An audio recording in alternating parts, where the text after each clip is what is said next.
Hello viewers. Staff का archive में आपका स्वागत है। इस सेगमेंट में हम इंडियन हिस्ट्री के बारे में बात करेंगे और इंडिया के लेजेंडरी वॉरियर्स के बारे में बात करेंगे।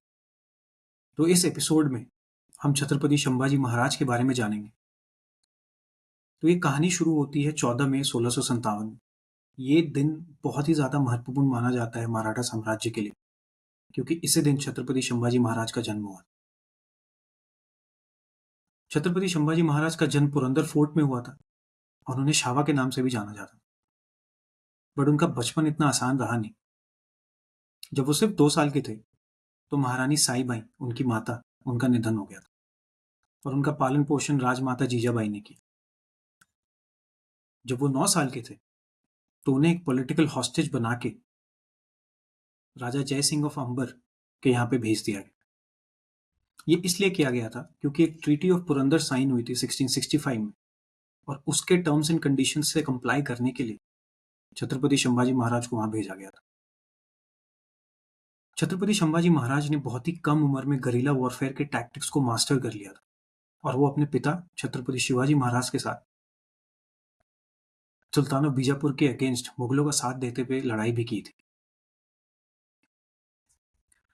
जब छत्रपति शिवाजी महाराज का निधन हुआ 1680 में, तो बहुत सारे ऐसे फोर्सेस थे जो ये नहीं चाहते थे कि छत्रपति संभाजी महाराज उस गद्दी पे बैठे,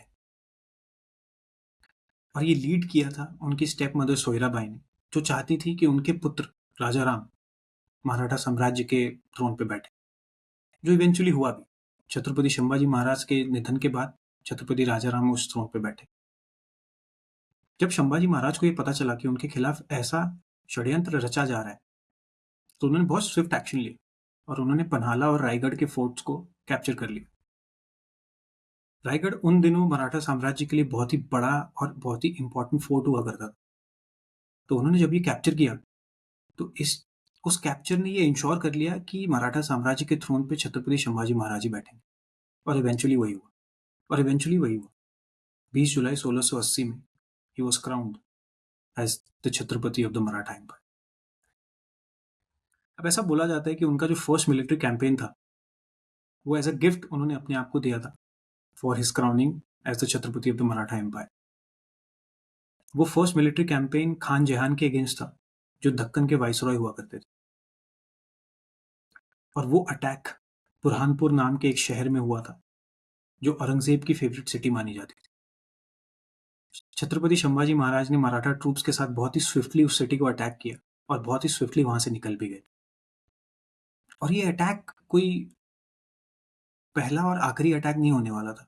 छत्रपति संभाजी महाराज ने बहुत सारे मिलिट्री कैंपेन्स को लीड किया अपने 9 साल के रेन में। उन्होंने गोवा को कैप्चर किया पोर्चुगीज से। उन्होंने बैटल ऑफ वाई की लड़ाई लड़ी, जो माना जाता है कि मराठा एम्पायर के लिए one of the most important लड़ाई थी।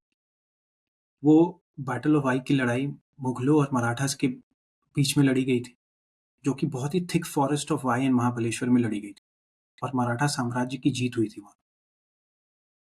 पर एक सेटबैक उन्हें हुआ था, और वो बहुत ही मेजर सेटबैक था। छत्रपति संभाजी महाराज के राइट हैंड हम्बीराव मोहिते, उनका इस लड़ाई में निधन हो गया था। अब उनके निधन से दो चीजें हुई। फर्स्ट, क्योंकि वो बहुत ही एबल कमांडर थे, तो मराठा आर्मी पे और मराठा मिलिट्री कैंपेन्स पे असर तो हुआ ही। दूसरा ये भी हुआ कि सिंस वो छत्रपति संभाजी महाराज के राइट हैंड थे, उनकी पोजीशन उनके कोर्ट में बहुत वीक हो गई थी, और इसका फायदा उठाते हुए उनके रिलेटिव्स, उनके क्लोज फ्रेंड्स, जो उन्हें अपना दुश्मन मानते थे, वो उन पे स्पाई करने लगे। उनकी लोकेशंस, उनकी स्ट्रेटेजिक पोजीशंस को दुश्मन को दे दिया गया। तो 1689 में छत्रपति संभाजी महाराज अपने 25 काउंसलर्स के साथ एक मीटिंग कर रहे थे। उसकी लोकेशन गनोजी शिर्के, जो छत्रपति संभाजी महाराज के और मराठा साम्राज्य के बहुत ही क्लोज एड थे, उन्होंने मुगलों को पहुंचा दिया। तो जब औरंगजेब को यह पता चला, औरंगजेब ने उसका पूरा फायदा उठाया और छत्रपति संभाजी महाराज और उनके 25 काउंसलर्स को कैप्चर कर लिया। कैप्टिविटी में उन्हें बहुत टॉर्चर भी किया गया, और ऐसा माना जाता है कि छत्रपति संभाजी महाराज के बहुत ही क्लोज फ्रेंड कवि कलश भी उन 25 काउंसलर्स में शामिल थे। औरंगज़ेब ने उनको टॉर्चर करने के बाद उन्हें एक ऑप्शन दिया कि या तो वो इस्लाम में कन्वर्ट कर दें या उन्हें मार दिया जाएगा। अगर वो इस्लाम में कन्वर्ट कर लेते, तो औरंगज़ेब उन्हें छोड़ देता। ऐसा औरंगज़ेब ने प्रॉमिस किया। बट छत्रपति संभाजी महाराज ने ये कंडीशन एक्सेप्ट नहीं। इसी कारण तुलापुर में 1689 में औरंगज़ेब ने उनको बेहेड कर दिया।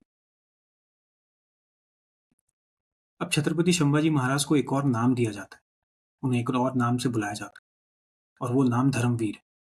और ऐसा क्यों बोला जाता है? ऐसा इसलिए बोला जाता है क्योंकि जब वो अपने डेथ के सामने खड़े थे, उन्होंने अपने धर्म को कभी नहीं छोड़ा। उन्होंने कन्वर्जन नहीं करी फ्रॉम हिंदुइज्म टू इस्लाम। उन्होंने अपने धर्म को हमेशा अपने साथ रखा, इसीलिए उन्हें धर्मवीर के नाम से जाना जाता है। अब छत्रपति संभाजी महाराज के लाइफ से हम बहुत कुछ सीख सकते हैं, बट मेरे हिसाब से जो सबसे मेजर लर्निंग होती है वो ये है कि डिफिकल्ट टाइम्स में भी उन्होंने अपने प्रिंसिपल्स और अपने वैल्यूज को कभी नहीं छोड़ा। मौत से ज्यादा डिफिकल्ट कुछ नहीं हो सकता है, बट उन्होंने फिर भी अपने वैल्यूज, अपने प्रिंसिपल्स के साथ डटे रहे। उन्होंने नहीं छोड़ा और उन्होंने कॉम्प्रोमाइज नहीं किया। तो हम ये भी सीख सकते हैं उनसे, और ये बहुत ही मेजर लर्निंग है कि हमारे लाइफ में जब भी कोई डिफिकल्ट सिचुएशन होता है, हम अपने वैल्यूज, हम अपने प्रिंसिपल्स को बहुत जल्दी कॉम्प्रोमाइज कर देते हैं और बाद में उससे हमें ही प्रॉब्लम होती है। तो हम ये सीख सकते हैं, और ये 10% और 20% भी अगर हम उनके लाइफ से अपने लाइफ में इम्प्लीमेंट कर सके, तो हमारी बहुत सारी प्रॉब्लम्स का सोल्यूशन बहुत ही ईजी हो जाएगा। हमारी लाइफ पूरी तरह सॉर्टेड तो नहीं होगी, बट उस डिफिकल्टीज को फेस करने की शक्ति जरूर मिल जाएगी। तो जब भी ऐसे कोई डिफिकल्टीज फेस करें हम, अगर हम छत्रपति संभाजी महाराज का नाम अपने साथ रखें, तो बहुत ताकत मिलेगी। आई होप इस एपिसोड से आपको उनके बारे में कुछ जानने को मिला हो। आशा करते हैं कि आपको भी ऐसी ताकत मिलेगी उनके नाम से, जो हमें मिलती है। जय हिंद।